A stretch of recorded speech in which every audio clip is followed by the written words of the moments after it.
So I got these, and see, if you want to keep these cold, the best way to keep things cold is to actually go outside. So what you actually do is you just kind of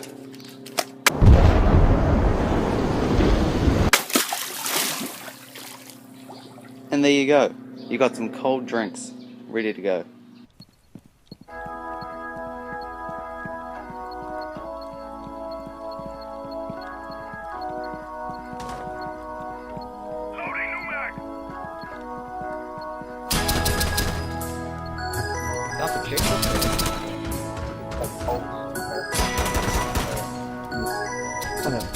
Oh, see you later.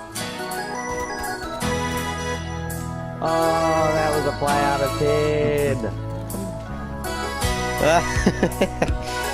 Time to get serious! What's up, guys? Ryan from We're Actually Good here, and I'm going to be talking about my favorite and most played operator, IQ. She's a bit underused and, in my opinion, probably not used right, and in this video I'm going to show you how I use her. Not how you should use her, but how I use her and how that might help you on your journey with the best and most awesome operator in the game. Alright, let's get into it. Okay, so to show you what I do, in this round here, I usually at the start of every round I run into the objective room, but it's the room above it. So if it has a wooden floor like this one, I'll take out my scanner and take a look on the ground and shoot all the bandit jammers, the mute jammers, the Jaeger ADSs, all the electronics the defenders put down before the round really starts. So I just hop in there as quick as I can, take a quick look for enemies before I hop in the room above, because sometimes Jaegers and stuff roam above, and then you just take everything out, and then before the thermite and all the ashes can even get there, they've got no problems with jammers or anything, because you've done your job and you've taken it out. Now, I know it's not a tactic for all the rooms and objectives, because sometimes there is no upstairs, sometimes there is no wooden floor, so it's a tactic you use on quite a bit of the maps, but not all of them. Anyway, what I did after this was I ran over to thermite, and we were the only ones left, so I had a quick little scan. I decided that the best move would probably be to go to the garage, since they're distracted with thermite. And I saw my good friends Doc and Frost, and I gave them the old War Machine 1-2. After that, 2v1, Thermite made a stupid move, but that's fine, whatever. Frost, me and her, the only ones left. What I should have done here was I taken out that ADS with my scanner through that wooden wall beforehand, because now I had to deal with no flashbangs, and that was all my fault. So, in the last seconds of this gameplay, I make a little skedaddle move to some more cover, and my only option here is to try and scoot over to where she's not expecting me to be, make my final move, and boom, there you have it. IQ gameplay. Now, usually IQ doesn't do this, because as we discussed before, you got the wall problem, you got the no wood problem, all that stuff.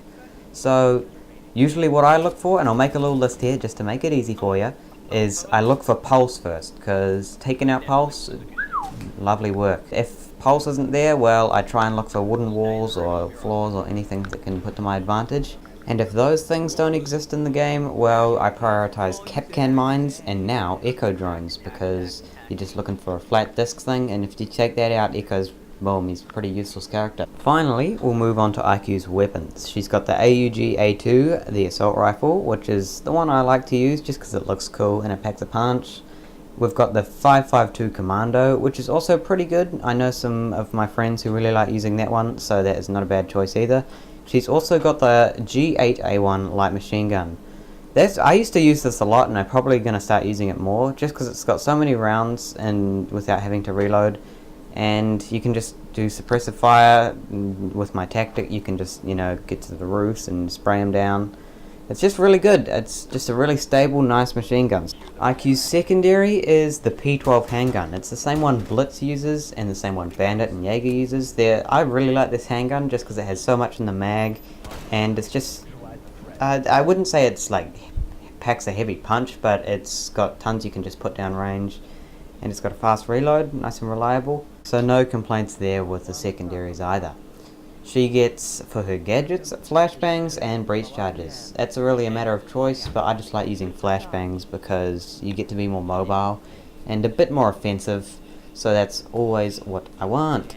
So the final thing I'll do a little chat about is her headgear, which all of them I don't really like at all. Please just give us better headgear, and don't make the one that I do want for Rainbow Six credits. Her uniforms that she does not have, just give her a different colour jacket, would look lovely. This isn't part of the video, but I just want to discuss how Ubisoft might be able to buff IQ. What I was thinking was maybe we could make her more of a intel type character, the knowledge, the one that you want to get the know positions and all that stuff. So maybe she could have an extra drone to, because she's just a regular drone, to gain more knowledge of where the enemies are. Maybe she can see enemies who are in their phone cameras, looking in the cameras, so that she can have the advantage on them too. And also maybe when IQ scans an enemy with maybe a special drone or something, she gains knowledge of where they are for 3 seconds or something short like that. But just gives her a bit of an advantage of being the character who knows where everybody is. I'm not sure, just a few ideas to change her up a bit, make her more of the team player, sort of gain knowledge of where they are. I'm not sure, maybe that's a whole new operator idea. Maybe I'm a Ubisoft employee and maybe I need to go chuck my Lift Pluses in the pool. Alright, catch you later. I'll see you in the next one, perhaps with a Tachanka guide.